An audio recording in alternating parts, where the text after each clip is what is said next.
Wisconsin Foodie would like to thank the following underwriters.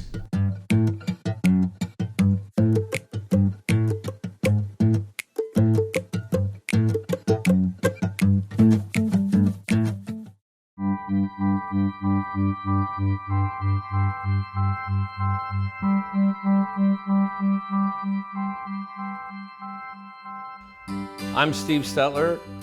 I'm here at Decatur Dairy. Decatur Dairy was a vision started by 7 farms in 1942. And it started out as a co-op, Decatur Swiss Cheese Co-op. And it was a co-op until 1982. We moved here in 1973. The co-op hired my dad. He was the head cheesemaker. And in 1982, I bought the business and I started Decatur Dairy as the marketing arm for the co-op. Well, the co-op has become more of a partnership than a co-op. The farmers own the building, I own the business and the manufacturing and the sales. So it's a partnership of them furnishing me a building, giving me the milk, and then me creating products and selling it and getting them a good return. For being 3 miles out of Brodhead, kind of in the middle of nowhere, I mean, people find us, and maybe it's the longevity of having a store here for so long, but I think it's too that we have items that people want. And we cut everything fresh off the block, which is kind of like an old meat market or an old cheese market that people have a hard time finding or are not accustomed to. So I think that's the point of difference for us, is that we wait on every customer individually, and it's kind of an experience. And then we put the grilled cheese in there. That's kind of a little different flair. That was just an idea of trying to bring something new to the customer. And it's growing, kind of got legs of its own at the time, or at this time anyway. Good morning, Steve. Luke, glad you're at Decatur Dairy. Glad to be here. Thanks for having me. What are we doing today? Today we're processing some cheese. We're making some Munster, havarti, doing some cheese curds, that kind of stuff. Same stuff we do every day. You want to go take a look at what we're doing? Let's check it out. All right, let's go. All right, so we'll go out and make some curd. This is a busy place. Yeah, you came right now where everything's rocking and rolling. What are we looking at? Right now we got havarti. pH is perfect on it, so we're putting it in the salt brine. Okay. That's what we're doing. So we make havarti Munster, we make farmer's cheese. Today we're making some brick cheese, and we're doing some dill havarti. So this is 9-pound havarti loaves right now. So, you know, I think this is something that people kind of take for granted. They think that most of this is mechanized, but there's nothing mechanized about this. Not at Decatur Dairy. We do everything by hand. This is incredible. We kind of developed this system years ago, throwing them over the table. You know, Seattle's got its fish markets. We've got our cheese plants. Pretty much. Yeah. You're right. What else is happening over here? So we're gonna make some cheese curds. Right now, this is farmer cheese here. So they just turned it. It's part skim milk. Sure. So we have it in tubes. So they turn them every about 40 minutes. Okay. So I get the idea that you make a lot of different styles of cheese here, but what are you most known for? Well, our havarti and our Munster. Okay. We do some Gouda. We do a lot of farmer cheese. We do a lot of curds. A lot of curds. We do right here. This is our Stettler Swiss. Wow. So that's something that we developed. So that's an original to Decatur Dairy. Okay. It's a lacy Swiss, but we make it in a longhorn form.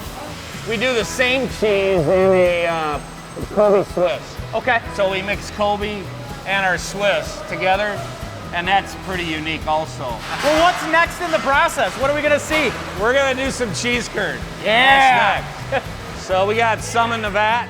I have masters in brick, Munster, farmer's cheese, havarti, cheddar, specialty Swiss, and now curds.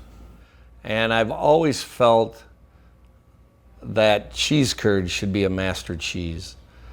But to me, I think curd stands alone as a master cheese because it's so unique to Wisconsin. So our cheese curd is actually curd that has sat on the table or been out of the vat for about 3 hours, and we're gonna mill it. Okay. What are we looking at here, Steve? We're putting the curd mill together. So this is what we use to cut the curd up. Is this like a commonly used machine? It's old. Most guys use a cuber now. Okay. But we use a rotary mill. That's the old tradition. That's kind of what we do at Decatur. So I'll show you how this Yeah, do. I went through the grading period and did the required work I had to do, and I'm the first master in cheese curds, certified master.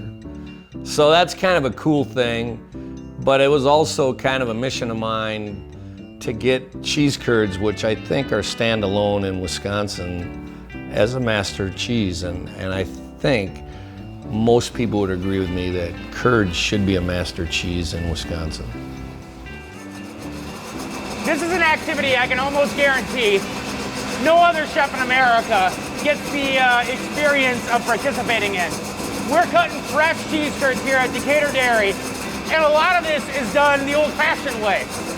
My dad used to have a saying, an old dairy farmer, that there are two ways to do something, the easy way and the right way. And we're doing things the right way here at Decatur Dairy. That's how you mill curd. That is satisfying as all get out. Glad you see some are a little bigger, some are a little smaller. It's like snowflakes. All of them are unique. There's not one uniform piece in there. All right, so what we did is now we ditched it so we get all the water and whey off, because there's still some whey coming out of the curd. Sure. So as you can feel it, the curd's a little cooler now. Yep. It's cooling down somewhat, and now we're gonna add some salt to it. Okay. So we get it off the table, we cut it up, we run it through the mill, we ditch it, rinse it, get the whey off, now we're gonna salt it. So salting the curd, there's not really a recipe for it, you just kind of do it by eye. That's what I do. That's the sign of a true master, right? Right. Oh man. You can actually feel the salt on the outside of these. Right. Almost developing a crust. This guy cooks like I do. A little bit more? I gotta say, for like, as carefully controlled as the process is, you know, knowing exactly where the pH is on the cheese the whole time, and then just that, it's that master artisan touch. Knowing exactly what you're tasting for, and how much that really equates to. Here we go, the master test. You get the salt first, And then the cheese. and then the cheese, the creaminess. That's exactly what you're supposed to get. Now we gotta go sanitize our hands. All right, here we go. What are we making here? So this is havarti. Havarti. Wow, look at these curds. So it's coming out of the vat. Yep. What do you look for when it comes out of the vat like this? How do you know that these curds are ready? Well, it's kind of hard to feel with a glove on. That's the problem I have with gloves. Yeah, because so much of this is tactile, right? Yeah, I mean, to really know what you're doing, you gotta feel the curd. It's like making bread almost. You gotta know how like that dough our feels. cheesemakers sanitize their hands all the time. Yeah. When I'm making cheese, I wear gloves, but I don't wear gloves to feel the curd. Sure. So you know the texture. Is it the So what we do is we're running it down the slide, all the whey goes off the curd, and then we just fill the form. I can't say that I've ever seen a curd slide before. When I went to have one designed, they're like, what are you making? The first time I saw one was in Europe, and then I had one built when I got back. It separates the whey from the curd, so your curd's drier going into the form. Sure. They're just easier to fill. Sure. Oh, this is incredible. We'll go up on the vat deck. I'll show you where the curd's coming from. So we have everything on computer up here. So through the course of a day of production, how many times do you go through these vats? We do 18 vats. 18 vats, okay. So we do like 4.5 turns. How much milk is that coming in? It's about 500,000. 500,000 pounds? Yeah. And how much cheese is that going out? 55 probably. Okay. Somewhere in there. 55,000, 60,000. Depending if you're having a good day and the yield's good. Sure. You know. So about a tenth of the weight, Yeah. the milk weight comes About out of 10%. cheese. Wow. 10%. This is where the curd's coming out of. So it's a double O vat. Wow. As you can see the curd and whey in there. There's still quite a bit of whey in there, so we can run it through a pump. Yeah. So it's easy to pump, get to the table. So we stir it the whole time. How much has this process modernized for you over the past, this has been around since 42? Is that when your dad started it? Well, the farmers started it in 1942. Okay. So it's a farmer co-op. Yeah. Farmers actually own the building. Sure. So they're involved. Right now it's more of a partnership. So I own the business, they own the building. Yep. They bring me all the milk. I make and sell the cheese. We split the profit. So it works out it's worked out really well in this environment for us. Sure. So in 73, we had about 28,000 pounds of milk. In 82 or 83, when I bought it, we had about 35,000, 40,000 pounds of milk a day. Now we're getting in about 420,000 pounds of milk a day. All this talk about cheese, of course it's making me hungry. Do you think we could go taste some of these beautiful creations? Oh, absolutely. Awesome. We can go up to the store. So now we'll try a little cheese. This is my favorite part of the job. If you want to try some cheese. I do want to try some cheese. So here's one of the things that has been on our creative agenda.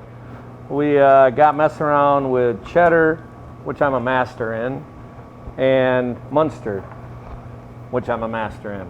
So we put the two together and we made a cheese we called Cheddar. So how do you taste cheese with a master? You just eat it. You just eat it. You just eat it. All right. The thing about this is you want to taste a little bit of everything. So you want to taste the cheddar and the Munster. Okay. If it was being grated, that's what they would want to definitely taste. Sure. And you want it a little warm. You don't want it ice cold. Sure. So you want it room temperature. Okay.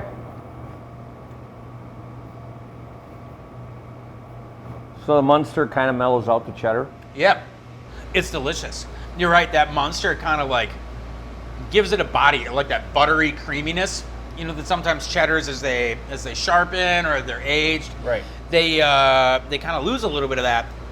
This carries it through. I'm working right now with Pine River on a Colby Swiss spread. Nice. And that's actually went through the development stages and we got labels printed, so we're going to be doing that. That product actually right here is the raw product, the Colby Swiss. I mean, everybody thinks I'm mixing everything with everything, but this actually was so popular here, and I'm selling it now in retail areas and other cheese stores that it's just growing in popularity, and our customers love it. So first and foremost, I can say it's a beautiful cheese. Why, with this specific cheese, do you see holes? Is that part of the Swiss cheese making? Well, we put it in a warm room. Okay, sure. Which was another interesting subject when you take Colby, because nobody puts Colby in a warm room. But with our process, we put it in a warm room and warm it up so the cultures work and you create the openings in the cheese. Man, that's so cool. And then you get the hint of Swiss. People that really don't even like Swiss cheese will eat Colby Swiss. Sure. So you've kind of bridged a gap for cheese eaters and cheesemakers alike. Oh, absolutely. Absolutely. That Swiss cheese flavor, that nuttiness that sometimes Swiss cheeses can be dry and they can be, for folks who aren't necessarily tuned in to what that's supposed to taste like, they can be a challenging cheese. But mixed with that Colby, again, it just rounds it out so beautifully. Yeah, and it's a full cream cheese. Yeah. So we stir it out, get the moisture down, and that's what we end up with, which is a crowd favorite. Yeah. I mean, there's very few people I would bet that come in here that do not buy that. It's a crowd favorite. I understand why completely. It's delicious. Well, I've been fortunate over the years to run into other producers and people in the cheese industry. And Phil and Mary Lindemann were one that I just kind of run into them. And I don't know if it was late at night I've always sold cheese spreads. Well, number one, I started selling Pine River's cheese spreads, which we have almost every one of their spreads in our store, and they go over very well, and I've gotten to know them, and it was kind of a mission of mine to make one of my cheeses into a cheese spread. So I've been working with Phil and Mary and their team. They've developed a Colby Swiss cheese spread for me. My name is Phil Lindeman, and I am the president and CEO of Pine River Prepack. My name is Mary Lindeman. I'm the marketing director for Pine River Prepack. And we're in Newton, Wisconsin. Well, it started in 1963. My dad came from a cheese family. His dad said, why don't you go and get into cheese cutting and wrapping. When you cut and wrap, you have pieces and there's trim. And that trim is what we use to make the first cheese spread. To make really good cheese spread, you have to have good cheese to start with. So the Master Cheesemakers have such care and passion for their cheese. It's going to be good and it makes great spread. And Steve from Decatur Dairy is a great example of that. The first time I tried Colby Swiss, we were at Decatur Dairy, seeing Steve, and he said, do you want to try the Colby Swiss? And I said, yeah, that would be great. And then he did his usual, cut it off with a knife, handed it to me. I tasted it. I said, Steve, this stuff is really great. And then he said, okay, so what can we do with it? And I said, well, we can make some good cheese spread out of it. And then that was the story. My whole thing is I look at the cheese, I taste the cheese, there's texture and all these things that make that cheese great. And then I have to think about, okay, when we take our formula and take their cheese and put it in, what's it going to do to that cheese flavor? And I can usually tell before I put it in our blend if it's going to be good or not. And so, and I knew, when we were at his shop when that cold weather hit that time, and that's where I tasted it, and I said, Steve, this could make some good cheese spread. And he, yeah, let's try it. So I grabbed the piece that day, and I got the guys in the sample area to blend it up and sent it over, and he's like, oh, we got to have this. But it took a year to get everything pulled together, labeling and everything he had to do to get it ready to go. But now we're going, and we'll see what he does with it. I'm sure he'll do a lot with it. Morning, Phil. Hey, Steve. Look at what I have in my pocket. Oh, cool. And we're gonna have a little bit of a snack while we're here. Look at this stuff. It's beautiful. Try that. It looks awesome. Texture's great. Oh yeah, smooth. This stuff really makes great cheese spread. So you get a little Colby and you get the Swiss flavor. That stuff is awesome. That's gonna be a good one. So I'm glad that we got this done for you in time because the crowds are knocking your door down to get it. I know that. Well, they're interested. I got their interest. So this is like a day's supply in your store, I bet you. sometimes you meet somebody and you don't know exactly where it's going to go, and this relationship has actually ended up a new product for us. So it's been unique. You bet. Thanks. Yep. It's about the friendships at the end of the day. This has been an amazing day. Not only did I get a chance to work in the curd room, also just be able to get to hang out here and get to know you a little bit, because you're not really a bad guy. I don't care what they say about you. You're pretty tolerable. Well, the same kind of goes for you. I mean, so this is our Stettler Swiss. Okay.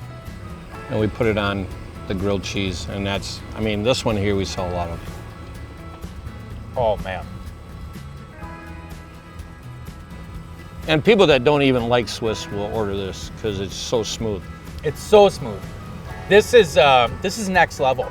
Like, it's a flavor bomb going off in your mouth. At Swiss, you get those elements of nuttiness. You get some of the sweetness.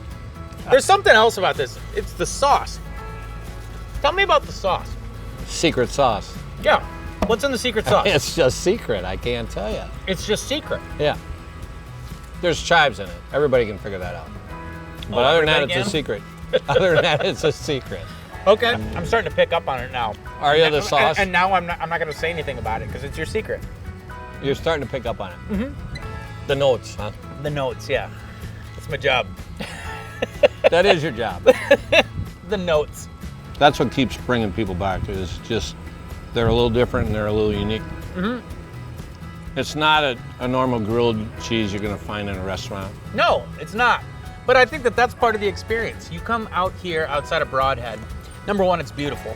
Number two, this is a cooperative group effort. So this is so many farms coming together.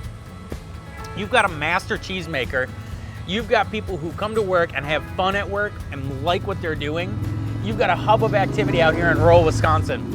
And that's awesome. It comes through in the food, it comes through in the cheese. Our farmers started all. You know, they built the place and we just kind of kept carrying it on. Exactly. You know, no one ever thought we'd be ended up doing grilled cheese sandwiches.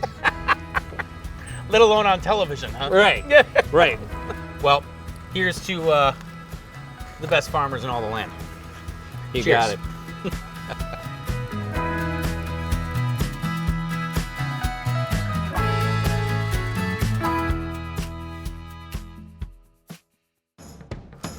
The best farmers in all the land. You Cheers. got it. You all act like you've never seen people toast grilled cheese sandwiches before. Every day. We've seen a lot. Every day. Every day. You know, you would think after 40 years you'd be a little bit easier getting into a picnic table. There's no graceful way, is there? there isn't. You gotta kind of like fall And you in. can't have separate benches because then you lose the bench or Oh, somebody exactly. walks off with them. Wisconsin Foodie would like to thank the following underwriters.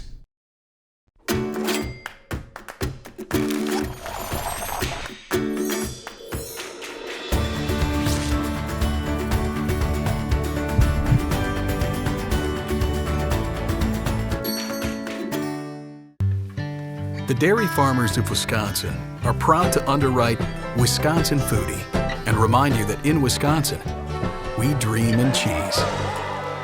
Just look for our badge. It's on everything we make. At Organic Valley, our cows make milk with just a few simple ingredients: sun, soil, rain, and grass, and grass, and grass. Yeehaw! Organic Valley grass milk. Organic milk from 100% grass-fed cows. Employee-owned New Glarus Brewing Company has been brewing and bottling beer for their friends only in Wisconsin since 1993. Just a short drive from Madison, come visit Swissconsin and see where your beer's made. Wisconsin's great outdoors has something for everyone. Come for the adventure, stay for the memories. Go wild in Wisconsin. To build your adventure, visit dnr.wi.gov. From production to processing, right down to our plates, there are over 15,000 employers in Wisconsin with career opportunities to fulfill your dreams and feed the world. Hungry for more? Shape your career with these companies and others at fabwisconsin.com. With additional support coming from The Conscious Carnivore, from local animal sourcing to on-site, high-quality butchering and packaging, The Conscious Carnivore can ensure organically raised, grass-fed, and healthy meats through its small group of local farmers. The Conscious Carnivore. Know your farmer, love your butcher. Additional support coming from the Viroqua Food Co-op, Central Wisconsin Craft Collective, Something Special from Wisconsin, Crossroads Collective, the La Crosse Distilling Company, as well as the Friends of PBS Wisconsin.